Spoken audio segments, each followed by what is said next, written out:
장로님들 찬양을 참 잘하셨어요, 그죠? 근데 우리 엄마들이 나와서 부르니까 더 은혜가 되는 것 같아요. 낭낭한 목소리로 불러야 이 찬양이 더 좋은 것 같아요. 장로님들이 결심하고 찬양을 하는데도 은혜스럽다 이렇게 생각했는데 좋았다 이런 마음은 안 들었거든요. 역시 찬양은 역시 이 여자들이 껴야 이게 제맛이 나는 것 같아요. 오늘은 악인을 향해서 말씀을 선포하라 이런 제목입니다. 악인을 향해서 말씀을 선포하라. 오늘 본문의 말씀을 보게 되면 다윗은 악인들을 향해서 강포한 자여라고 부르며 강포한 악인들에게 하나님의 말씀을 선포를 하고 있습니다.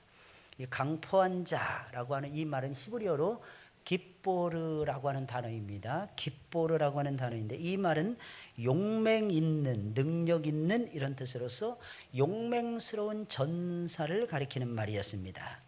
하지만 이 단어는 문맥에 따라서는 무력이나 완력을 남용하는 이라고 하는 의미로 사용되기도 했습니다. 여기서는 두말할 필요도 없이 후자의 의미로서 완력이나 무력을 남용하는 강포한 자다라고 하는 뜻으로 사용이 된 것입니다. 다윗이 말하는 강포한 자는 도액이라고 하는 역사적인 인물이었습니다. 이 도액이라고 하는 사람은 사울의 목자장이었는데 상당한 권력을 갖고 있었던 사람이었는데 이 사람은 에돔 출신의 목자장이었습니다.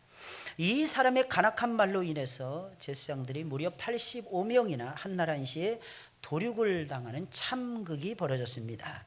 그는 자신이 가지고 있었던 막강한 권력을 겨우 사람을 죽이는 일에 사용을 했던 것입니다.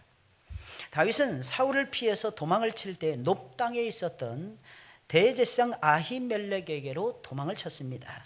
그때 아히멜렉은 굶주려 있는 다윗과 그의 종자들을 위해서 제사장들만이 먹을 수 있는 음식을 나누어 주었으며 골리앗의 칼도 아울러 그에게 선물로 주었습니다. 이 광경을 가까이에서 지켜보던 사람이 바로 도액이라고 하는 사람이었는데 그는 이 모든 광경을 지켜본 후에 사울 왕에게로 곧바로 달려갑니다. 그리고 아히멜렉 대제사장이 다윗에게 친절을 베풀었나이다 라고 고자질을 했습니다.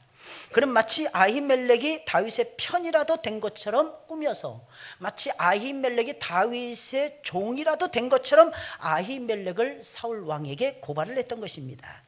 그러자 사울 왕은 아히멜렉을 찾아가서 그와 그의 모든 제사장들을 한날 한시에 전부 다 죽여버리고야 말았습니다. 아히멜렉은 이스라엘의 대제사장으로서 어느 누구의 편도 아니었습니다. 그런데 도액은 아히멜렉을 다윗의 편으로 몰아가서 그 많은 제사장들을 한날 한시에 죽이고야 말았던 것입니다. 말이라는 것이, 사랑하는 여러분들, 이 말이라는 것이 이렇게 무서운 것입니다. 여러분, 상황이 이렇게 되었으니 다윗의 마음이 얼마나 불편했겠습니까? 얼마나 힘들었겠습니까? 다윗의 마음이 얼마나 괴로웠겠습니까? 자신이 높당의 제사장들을 찾아가기만 않았어도 제사장들은 절대로 그런 허망한 죽음을 당하지는 않았을 것입니다. 그러니 어찌 책임을 통감하지 않을 수가 있겠습니까?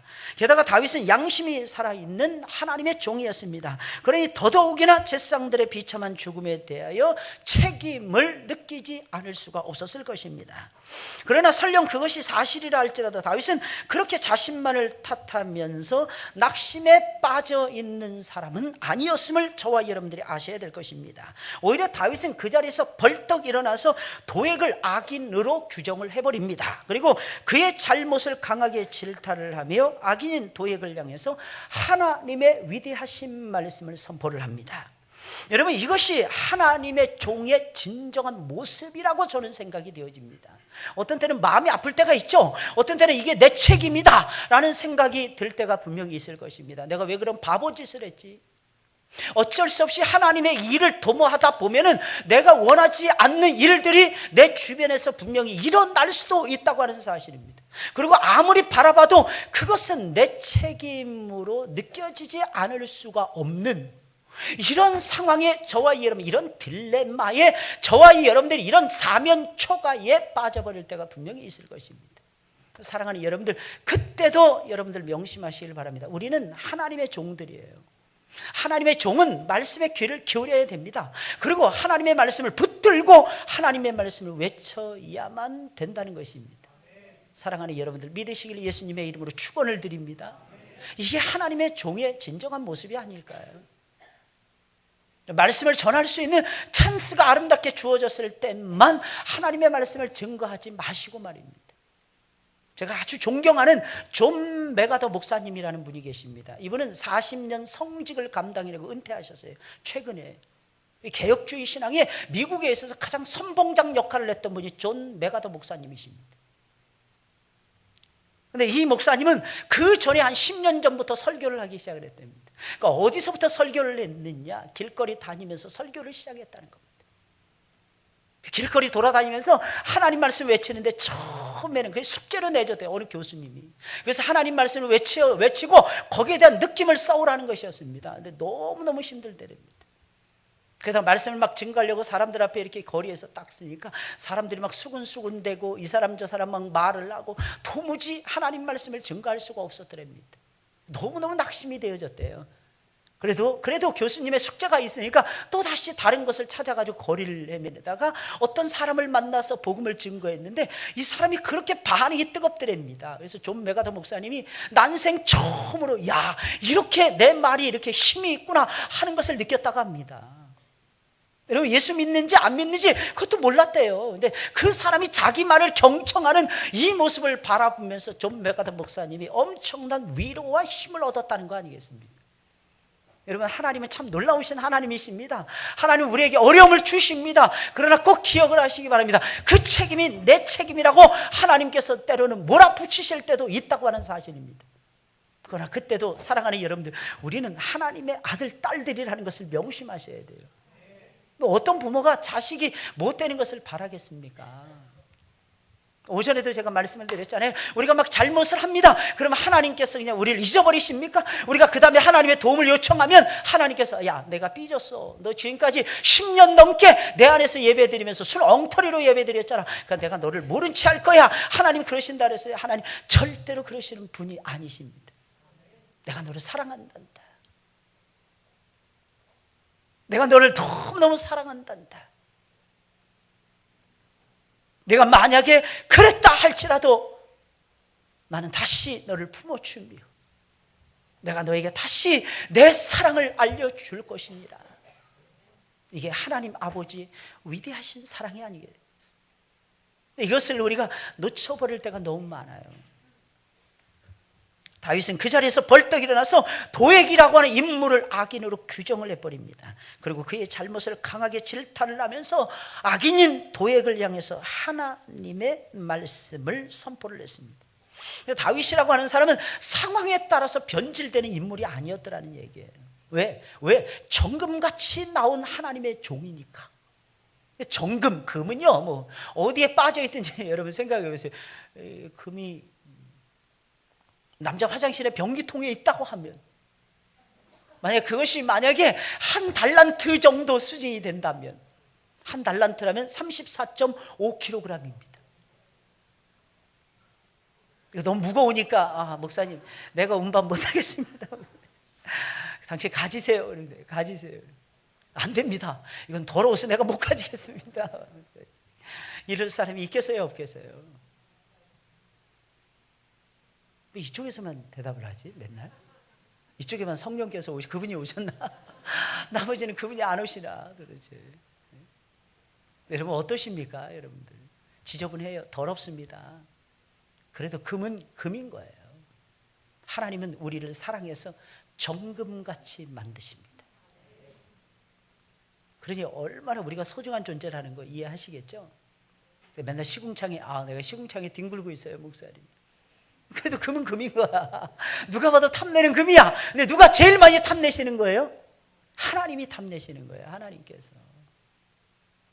세빈 형제가 군대 갔다 가지고 엄마 아빠 할머니 임직을 참 좋은 군대예요. 임직을 나왔어요. 세빈이가 나왔어요.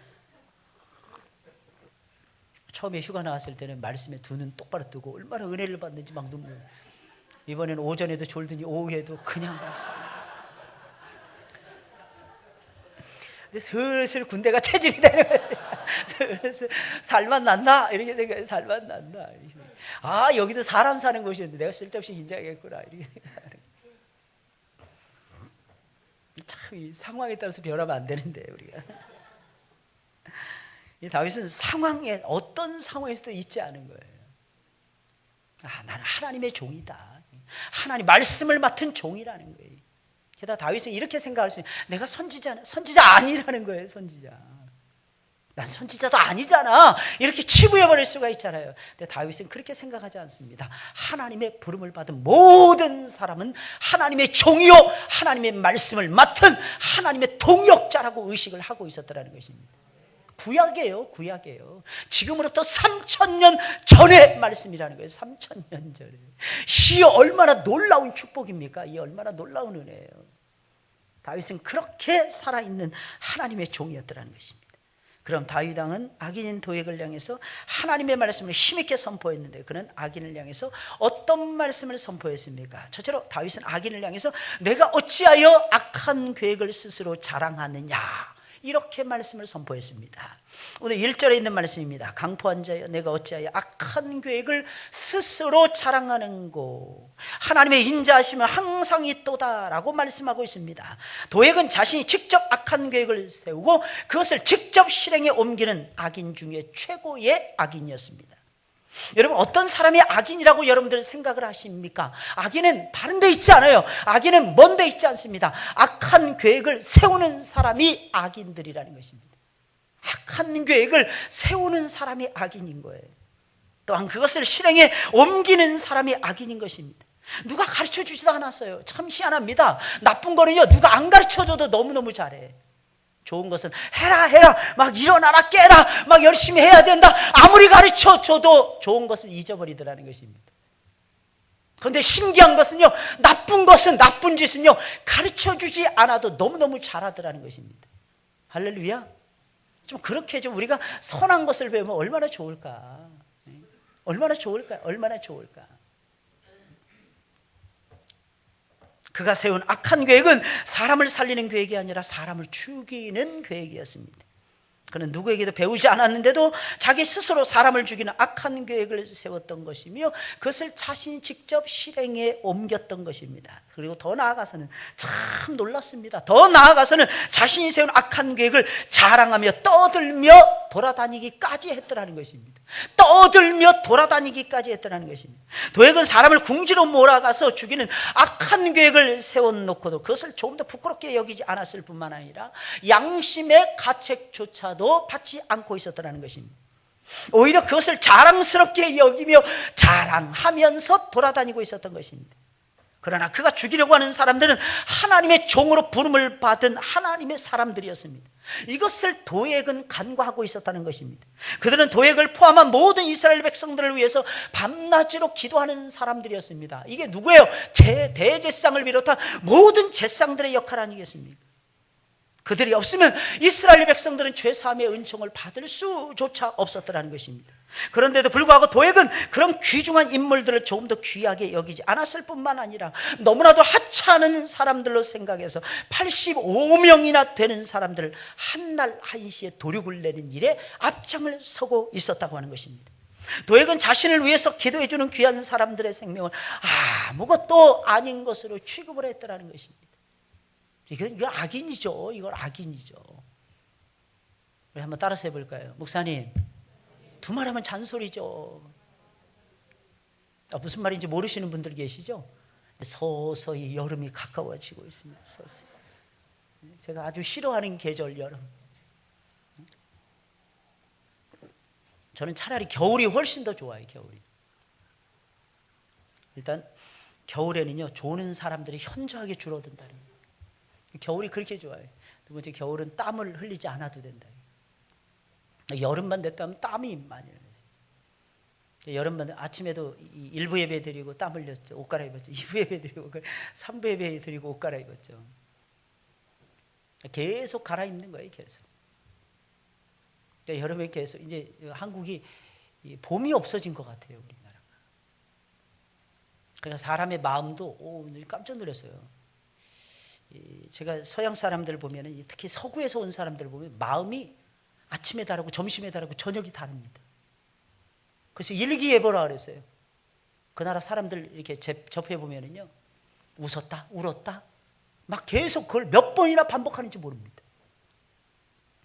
근데 한국에 와서 보니까 우리나라도 그렇게 변해가고 있더라고요. 하루에 일교차가 너무너무 심한 거예요. 이렇게 심한 건 제가 처음 보는 것 같아요. 그러니까 사람들의 마음도 간사해지는 거예요. 간사해지는. 옆에 사람 한번 얼굴 한번 보세요. 간사한지 간사하지 않는지. 간사하죠? 아주 많이 간사하죠? 네? 잘 보세요. 잘 들여다보세요. 좋은 일만 있으면 그렇게 좋아하고 말이에요. 특히 어제도 떡 먹고 오늘도 떡 먹으니까 점심 때 떡돌이 떡순이들이 돼가지고 왜 그렇게들 떡을 좋아하는지 말이에요. 근데 우리 공동 목사님 때문인 것 같아요. 우리 공동 목사님 떡을 그렇게 좋아하시는 것 같아요. 아니 아침 점심 때 식사를 하시는데도 밥은 한 술도 안 드시고 떡부터 드시는 거예요. 떡을 몇 개를 드시더니 나중에 미안하셨더니 저보고 이 목사도 떡 먹어야 되세요. 아, 예, 감사합니다 목사님. 감사합니다. 아, 목사님 떡 너무 좋아하시는 것 같아요. 제가 떡 많이 사드려야 될 것 같습니다. 아니 뭐 그렇게까지 사달라시는 말씀이야. 아 그렇게까지 사달라시. 아 떡을 어쩌면 그렇게 좋아하십니까? 웬 떡들을 그렇게 좋아하세요? 저는 한 7년 전까지만 떡 안 먹었어요. 떡국 안 먹었습니다. 이 떡을 먹으면 이게 자꾸 끼고요. 막 이게 아구를 막 움직이고 이게 너무 귀찮은 거예요. 저는. 성질이 급하니까 밥 몇 번 대충 씹어가지고 넘겨요. 이게 저한테는 딱 맞거든요. 이게 성질하고 너무너무 잘 맞는 거예요. 떡국은 이거 씹어도 그냥 계속 씹는 거예요. 게다가 더 싫은 건 먹기 싫으니까 떡이 항상 불어있는 거예요. 먹어도 떡이 안 줄어드는 거예요. 떡이. 근데 나이가 먹으니까 이게 40이 넘어가면서부터 달라지기 시작을 하더라고요. 빵보다도 떡이 더 좋아지는 거예요. 언젠가부터. 칼국수 먹을래? 옛날에는 국수 드시겠습니까? 떡국 드시겠습니까? 무조건 국수였어요. 그냥 후루루 하면 그냥 국수는 쓱 넘어가잖아요. 근데 이 떡은 안 그래요. 근데 이상하게 요즘은 달라져. 떡국이 그리워지는 거 있죠. 이 설날도 아닌데 설날 때도 잘 안 먹었어요. 저는 설날 때도 우리 어머니가 떡국 이렇게 하면 어머니 아시잖아요. 이렇게 하면서 어머니 아시잖아요. 그럼 우리 어머니가 한 숟갈만 뜨고 밥을 먹어라. 그러시 한 숟갈만. 왜냐하면 한 살 먹어야 되니까. 옛날에 떡국을 먹어야 한 살 먹는다 그랬잖아요. 그러지 않아도 한 살 먹는데. 이게 참 신기해요. 이게 살면서 자꾸 바뀌어지는 것 같아요. 계절에 따라 자꾸 바뀌는 것 같아요. 그러나 사랑하는 여러분들의 마음은 제발 변질되지 마시기를 예수님의 이름으로 축원을 드립니다. 마음의 선한 아름다운 변화를 여러분들이 좀 누리세요. 그러면 하나님께서 여러분들 도와주실 것입니다. 반드시 도와주실 거예요. 여러분 알렉산더 대왕이 유다를 정복하기 위해서 예루살렘 성에 도착을 했다고 합니다. 그 당시에 대제사장이었던 여호수아는 꿈의 환상을 보았다고 합니다. 하나님께서 주신 멋진 환상을 받는 하나님이 보내신 사자인 줄 알고 예루살렘 성문을 활짝 열고 알렉산더 대왕을 맞이했다고 합니다. 그때 알렉산더 대왕은 말에서 내려서 여호수아 대제사장에게 큰 절을 올렸다고 합니다. 큰 절을 올린 다음에 하나님의 성전의 안으로 들어가서 여호와 하나님께도 큰 절을 올렸다고 합니다. 그는 하나님을 알았을까요? 아니요, 몰랐다고 합니다. 그리고 여호와 하나님이 어떤 분이라는 것을 알았을까요? 전혀 몰랐다고 합니다. 그럼에도 불구하고 어찌하여 큰 절을 대제사장에게 올렸던 것이며 큰 절을 살아계신 하나님 앞에 올렸던 것입니까? 잘 알지는 못했지만 하나님은 알렉산더 대왕이 이런 마음이 들었다고 합니다. 하나님은 자신이 함부로 해서는 절대로 안 되는 분이다. 이런 의식을 알렉산더 대왕이 가지고 있었다는 것입니다. 그래서 그는 하나님과 하나님을 섬기는 대제사장을 도저히 함부로 할 수가 없었다는 것입니다. 그래서 앞으로 나아가서 큰 절을 올렸던 것이며 살아계신 하나님 앞에서도 큰 절을 올렸던 것입니다. 여러분 악인이 의인을 죽이고 승승장구하고 있을 때 악인들을 향해서 무엇을 해야 되는 것입니까? 내가 어찌하여 악한 계획을 자랑하느냐 책망을 하시기를 예수님의 이름으로 축원을 드립니다. 스스로 악한 계획을 세우고 그것을 실행에 옮기고 악한 행동을 자랑하는 자들을 향해서는 하나님의 말씀으로 반드시 책망을 해야 되는 것입니다. 물론 악인들은 그 말씀을 분명히 듣지 않을 것입니다. 그러나 그들이 듣든지 아니 듣든지 그것은 우리의 소관이 아니라는 것입니다. 우리가 할 일은 무엇이냐면 그들이 듣든지 아니 듣든지 하나님의 말씀을 그들에게 선포를 해주는 것입니다. 그러면 분명히 둘 중에 하나의 역사가 분명히 벌어지고야 말 것입니다. 무슨 역사인 것입니까? 그 말씀을 듣고 악인이 변화가 되어지든지 아니면 그 자신이 하는 그 악한 일을 멈추든지 둘 중에 하나는 반드시 일어날 것입니다. 저는 이것이 말씀의 파워라고 생각을 합니다. 그래서 말씀을 외치는 거예요.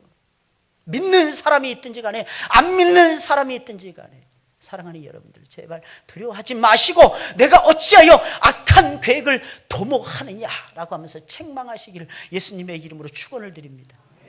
에이, 이렇게 생각하시죠? 여러분들 그럴 때는 에이, 하나님이 하시겠지. 아니라니까요. 아니라니까요. 하나님은 우리를 통해서 말씀을 선포하시길 원하십니다. 특별히 말씀을 선포하는 이 일만큼은 하나님이 아니에요. 심판은 하나님이 하시겠지. 이렇게 맡기세요. 여러분들이 먼저 너무너무 빨리 서둘러 가지고 여러분들의 그 손으로 매사를 처리해 가려고 제발 하지 마시고 말입니다. 그러나 말씀을 선포하는 이 일만큼 제발 양보하지 마세요. 누구에게도 양보하지 마세요. 여러분들이 앞장서서 하나님의 말씀을 외치시길 예수님의 이름으로 축원을 드립니다. 두 번째로 다윗 왕은 악인을 향해서 뭐라고 외쳤습니까? 내 혀가 삭도같이 간사한 말을 하는구나, 이런 말씀을 하면서 악인의 악은 혀에서 나온다라고 하는 사실을 드러냈습니다. 오늘 보면 2절부터 4절까지의 말씀이에요. 우리 다 같이 읽어볼까요? 시작.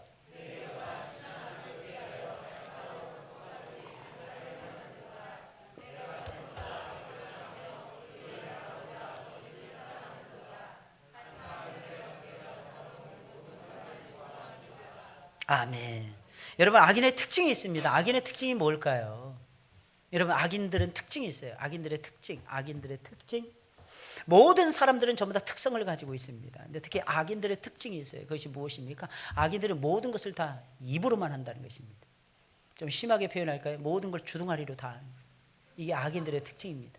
모든 걸 주둥아리로 다 하려고 해요. 여러분들 한번 생각해보세요. 가슴에 손을 얹고 내가 악인인지 의인인지 다 같이 시작.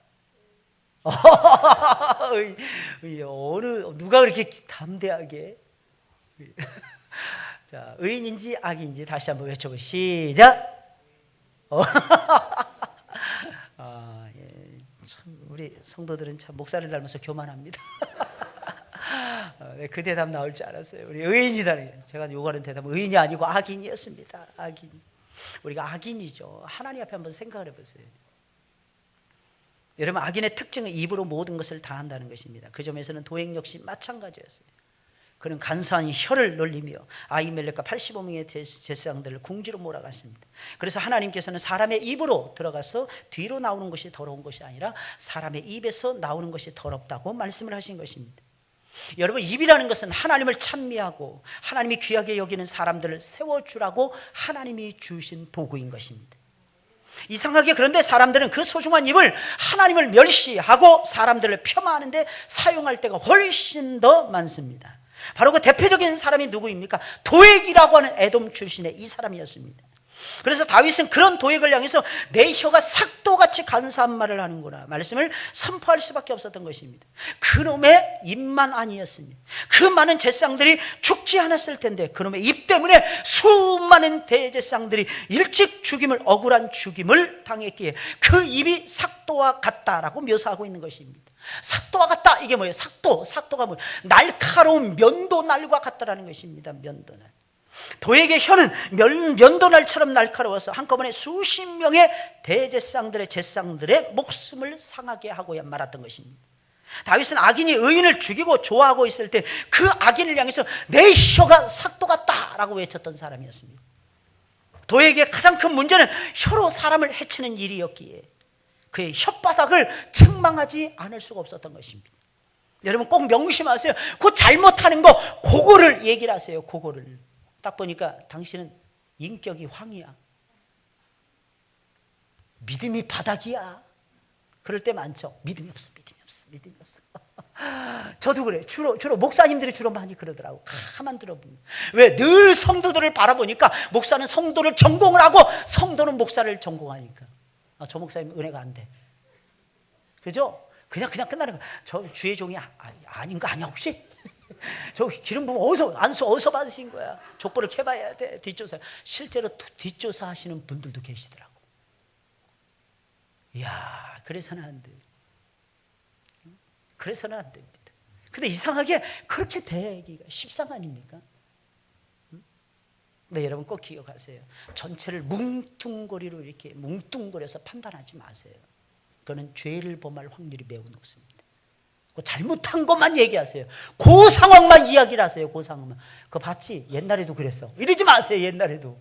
누가 봤어? 옛날에 그런 거? 옛날에 그런 건 지나간 거예요. 하나님이 용서해 주셨든지 아니면 하나님께서 벌을 내려주셨든지 둘 중에 하나 꼭 하고 지나갔을 것입니다. 할렐루야. 왜? 하나님은 불꽃 같은 눈으로 보고 계시니까. 그 내 소관이 아닌 거예요. 지나간 일. 근데 우리는 지나간 거에서 다 들먹이는 거예요. 이것도 끄집어내고 저것도 끄집어내고. 옛날에도 은혜가 안 되더니 그 목사님 이번에도 은혜 안 됐어. 왜 자꾸 모시는 거야? 막 이렇게 생각이 드는 거예요. 근데 참 놀라운 사실은요, 우리는 그 잘못한 거 그것만 말을 해도 사람을 죽였다 살렸다 할 수 있다는 겁니다. 이번에 보세요. 윤창중 씨라는 분. 대한민국을 들었다. 우리나라 사람들은 진짜 대단한 것 같아. 미국은 가만히 있는데 왜 한국 사람들이 죽일로 마는 거야? 난 정말 미국에서 일어난 일 아닙니까 그거? 여러분 그렇게 의로우십니까? 물어보고 싶어요. 저는 생각해요. 한국에서, 이 세상에서 한국 사람들이 제일 의로운 것 같아요. 뭐 조금만 잘못하면 그냥 커다란 대서특필. 이거 기본입니다. 이거 기본이에요. 막 죽여. 사람들. 죽이는데 재미가 붙인 거예요. 왜? 너 죽고 나 살자. 이 정신이 투철한 거야. 너를 죽여야 내가 산다. 이런 정신이 투철한 것 같아. 참 이게 무서운 것 같아요. 무서운 것 같아요. 아주 독설을 퍼붓던 사람 아니겠습니까? 윤창중 씨가. 어떻게 청와대 대변인이 됐어요? 인수위원회 대변인이 됐어요. 근데 제가 봤을 때 너무 그 사람에게 안 맞는 옷을 입혀준 것 같더라고요. 너무 독설가거든요. 근데 너무 얌전하게 대변이라는 건 위에서 정해놓은 것을 부드럽게 전파하는 사람이 대변인이거든요. 그러니까 이게 체질이 안 맞는 것 같아. 나는 이번에 그 사람 아주 잘 잘린 것 같아. 본래의 자리로 하나님이 딱 돌려놓으시는 것 같아. 본래 좀 돌아갔으면 좋겠어. 나는 그 사람 거기 안 맞더라고. 앞에 나와서 이제 너무 얌전한 고양이처럼 이랬는데 속에 내가 봤을 때 노략질하는 일이거든. 그 사람은 체질이 일이야. 일을 양으로 바꿔놨으니 이거 되겠습니까? 이거 안 맞는 거야. 그래서 하나님께서 야 너는 본래의 자리로 돌아갔으면 좋겠다. 근데 사람들이 그러면 안 되게 사람들이 그러면 안 돼요. 아직 조사도 다 안 끝난 얘기를 이미 막 언론에서 막 유포되는 거예요.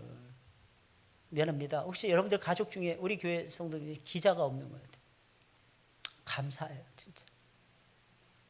제가 뉴질랜드에서 오늘 기자를 전도를 하러 갔어요. 기자에게 제가 하나님이 당신을 만드셨습니다. 그랬더니 그분이 저한테 대뜸 하시죠. 목사님, 요즘에 지식인들 중에서 하나님 창조를 안 믿는 사람이 있습니까? 왜 깜짝 놀랐어요. 와, 그렇게 믿음이 좋은지. 예배는 왜 엉망인 거야, 도대체. 믿음 엄청 좋아. 모르는 게 없어. 근데 그게 중요한 게 믿음으로 승화시켜가는 것이 중요한 일이죠.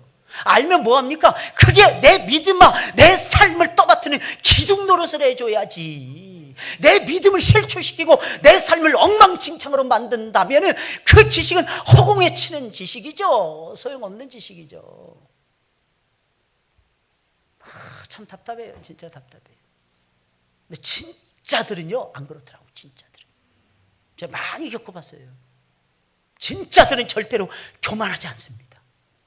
전 많이 봤어요. 예수님 몰라도요 항상 고개 숙입니다. 어제 제 친구가 이 안양예술대학교 교수예요. 사진학과 교수예요. 와가지고 다 찍어주고 하는 거예요. 사실 여러분들 제가 부탁했으니까 그러지 어제도 보니까 많이 참는 것 같더라고. 사람들이 말을 안 들어. 사람들이 말을 안 들으니까 이게 막 올라오나 봐. 표정을 딱 보고 이게 앉아 있으니까 그래서 이쪽으로 좀 해주세요. 막 이러더라고.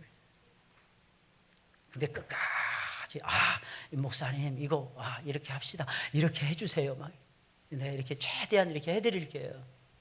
제가 충무로 어디에 가면은 액자 그냥 싸게 아주 도매로 때우는 그런 데도 잘 알고요. 그러니까 나한테 맡겨주세요. 뭐 때문에 그럴까요? 목사님이라고 바라보기 때문입니다. 이게 다른 것 같아요. 저는 뉴질랜드에 살다 왔잖아요.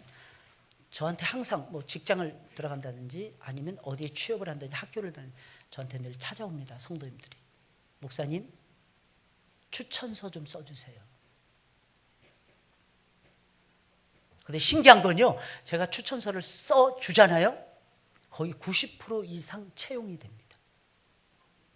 왜 그랬느냐? 그들은 이미 기독교가 기울어서 예수 믿는 사람들이 5% 이하지만 의식 속에 목사님은 성직을 감당해내는 하나님의 종이라고 하는 의식이 있는 거예요. 다 잘해줘요. 직업이 뭡니까? 나 목사입니다. 그러십니까? 딱 그래요. 바로 고개 숙여요. 제가 이래봬도 그런 데서 살다가 왔어요. 저도 정직하게 글을 써줍니다. 이 사람은 성장 어떻게 언제 내가 만났고 언제부터 몇 년 동안 나하고 신앙생활했는데 이렇게 신실하게 신앙생활하고 우리는 매일 만나서 교제를 했기 때문에 이 사람은 이런 사람인 줄 내가 잘 압니다. 보증하면 내가 개런티합니다. 그래서 레터를 딱 써줍니다. 참 놀랍죠? 사랑하는 여러분들 꼭 명심하세요. 우리 하나님께서는요 모든 것을 다 보고 계신다는 사실을 명심하셔야 되는 것입니다. 그리고 잘못하잖아요. 그 잘못한 것만 이야기를 하세요. 잘못한 그 부분만 지적을 하세요. 그러지 않으면 우리 곁에 머물러 있을 수 있는 사람은 아무도 없습니다. 다 뭐가 되느냐? 한번 따라서 볼까요? 다 죽일 놈이야. 이렇게 된다니까요. 다 죽일 놈이야. 이렇게 된다니까요. 그러나 하나 그 잘못한 것만 생각하면 다 살릴 놈이야. 이 생각 바뀌어지는 거예요. 다 가능성이 있어. 다 가능성이 있다. 다 보배로운 존재들이라. 셋째로 다윗은 악인을 향해서 하나님이 너를 영영히 멸하실 것이라는 심판의 말씀을 선포했습니다. 보면 5절에 있는 말씀입니다. 다 같이 시작. 그런즉 하나님이 영영히 너를 멸하심이여 너를 취하여 내 장막에서 뽑아내며 생존하는 땅에서 내 뿌리를 빼시리로다. 엄청난 끔찍한 심판을 지금 선포하고 있는 겁니다. 하나님이 너를 취하여 내 장막에서 뽑아낼 것이며 내가 생존하는 그 땅에서 내 뿌리를 빼실 것이다. 이게 무슨 말이에요? 이 세상에 있는 어느 땅에 가도 너는 정착을 못할 것이라는 거예요. 하나님이 전부 다 뽑아버리시니까. 내 뿌리를 빼실 것이다. 이 뿌리라는 것은 무엇을 의미할까요? 뿌리 하면 생각나는 거 있죠? 후손들까지도 멸망시켜버릴 거야. 이게 이런 뜻입니다. 이거 굉장히 무서운 말이에요. 다윗은 도액에게 완전한 하나님의 심판, 완전한 하나님의 징벌을 선포했던 것입니다. 악인이 수많은 의인들을 죽이고 완벽한 승리를 거둔 다음이었습니다. 그런 나쁜 상황에서도 다윗은 악인을 향해서 하나님이 너를 영원히 멸하실 것이야 선포했던 것입니다. 그런 상황이 되면 대부분의 사람들은 악인이 망할 것이라고는 조금도 생각하지 못하잖아요. 그런데 다윗은 아니었습니다. 그런 상황에서도 악인이 망한다는 것을 굳게 믿고 그 엄청난 사실을 지금 선포하고 있는 것입니다.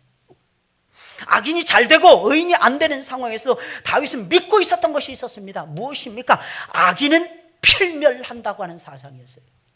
의인은 필승하고 의인 필승, 악인은 필패한다, 필멸한다. 이 중요한 사상을 붙들고 있었다고 하는 사실입니다. 그러니 다윗이 승리할 수밖에요. 전쟁은요 마음에서부터 시작되는 거예요. 승리는요 머리에서부터 시작이 되는 것입니다. 무엇을 믿느냐, 무엇을 어떻게 생각하느냐에 따라서 달라지게 되는 것입니다. 할렐루야. 제발 믿으시길 예수님의 이름으로 축원을 드립니다. 왜 다윗은 하나님이 악인을 멸하실 것이라고 생각한 것입니까?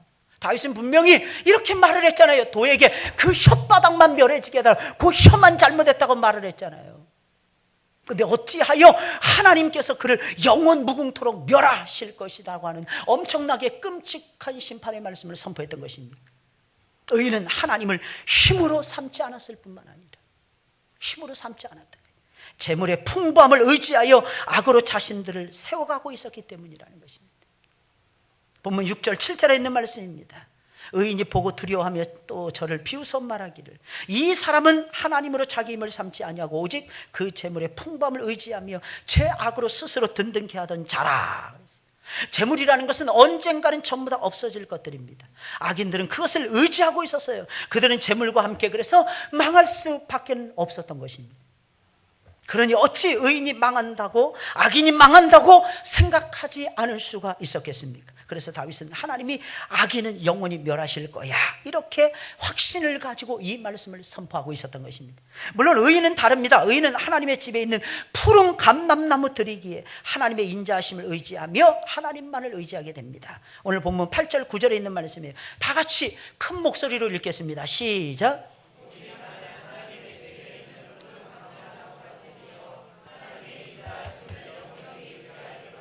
주께서 이를 행하셨으므로 내가 영영이 주께 감사하고 주의 이름이 선함으로 주의 성도 앞에서 내가 주의 이름을 의지하리이다. 이 무슨 말이겠습니까? 다윗은 아무리 엄청난 끔찍한 사건이 벌어지고 내 마음이 낭망하고 낙심된다 할지라도 나는 하나님의 집에 심겨진 푸른 감람나무이기에 나는 오직 하나님만을 믿고 하나님만을 의지합니다.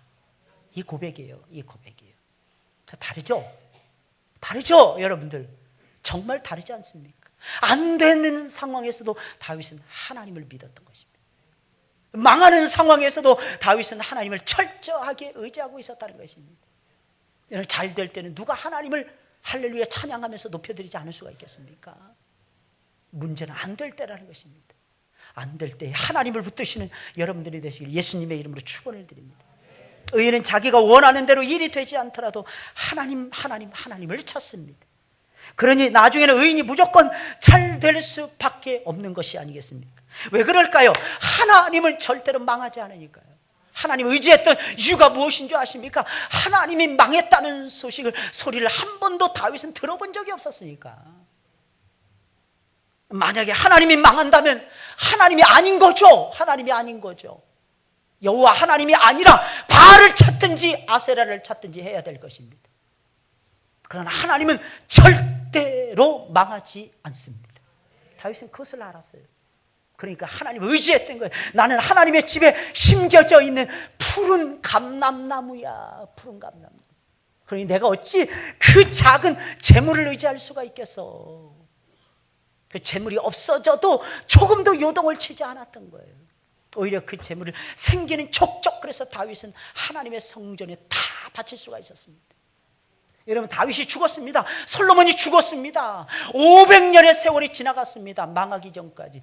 그때까지도 이방인들이 개처럼 와가지고 뜯어먹을 것이 있었던 땅이 예루살렘이라고 하는 성이었어요. 뭐 때문에 그런 줄 아십니까? 다윗이 하나님 앞에 드렸던 재물이 어마어마했으니까 말입니다. 어마어마했으니까. 수백 년을 먹고도요 남을 정도였더라는 것입니다. 다윗은 몽땅 다 아버지의 것이었어요. 다윗이 찌질하게 살았죠. 다윗이 거지처럼 살았죠. 나오는 게 요즘 그냥 거지도 아니더만 개거지라고 표현하더라고요. 완전히 다윗은 개거지처럼 살았죠. 하나님 앞에 드리는 자가 이 세상을 흔들 수가 있는 거예요. 이 세상을. 이걸 명심하셔야 됩니다. 어떤 사람이 위대해질 수 있느냐? 하나님께 바치는 사람입니다. 저는 록펠러의 일대기를 읽으면서 절묘하신 하나님의 섭리를 발견하고 제가 얼마나 무릎을 쳤는지 모릅니다. 록펠러가 석유 재벌 아니겠습니까? 근데 석유는 언제 써요? 뭐 했습니까? 제일 많이 쓰는 게 뭐예요? 자동차, 비행기 이런 거잖아요.